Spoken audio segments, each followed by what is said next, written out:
ભરૂચ જિલ્લાના ઝઘડિયા ખર્ચી ગામેથી ચોરાયેલ ટ્રક સાથે બે ઇસમોને ઝઘડિયા પોલીસે ગણતરીના કલાકોમાં ઝડપી લીધા હતા।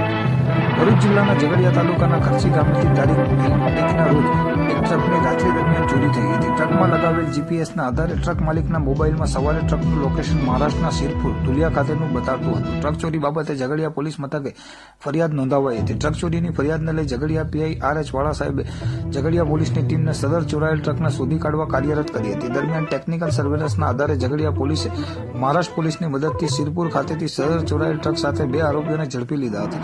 ઝઘડિયા પોલીસે ઝઘડિયા પોલીસ મથકમાં નોંધાયેલ ટ્રક ચોરીનો ભેદ ગણતરીના કલાકોમાં ઉકેલી નાખીને આ ગુના હેઠળ શાહરૂખ મુનાફ શેખ અને શોએબ મુનાફ શેખ બંને રહેવાસી સિરપુર મહારાષ્ટ્રનાઓને ઝડપી લઈ તેઓ સાથે અન્ય કોઈ ઇસમો સંડોવાયેલા છે કે કેમ કે અન્ય વાહન ચોરીમાં સંડોવાયેલા છે કે કેમ તે બાબતે વધુ તપાસ હાથ ધરી હતી। વાલિયા પોલીસ સ્ટેશનમાં નોંધાયેલ ટ્રક ચોરીના ગુના હેઠળ આરોપી શાહરૂખ શેખ વોન્ટેડ હોવાની વિગતો પણ સામે આવી હતી। ઝઘડિયા પોલીસે ચોરાયેલ ટ્રક સાથે આ ગુના હેઠળ બે આરોપીઓને ઝડપી લઈને ટ્રક ચોરીના ગુનાનો ભેદ ગણતરીના કલાકોમાં ઉકેલી નાખ્યો હતો।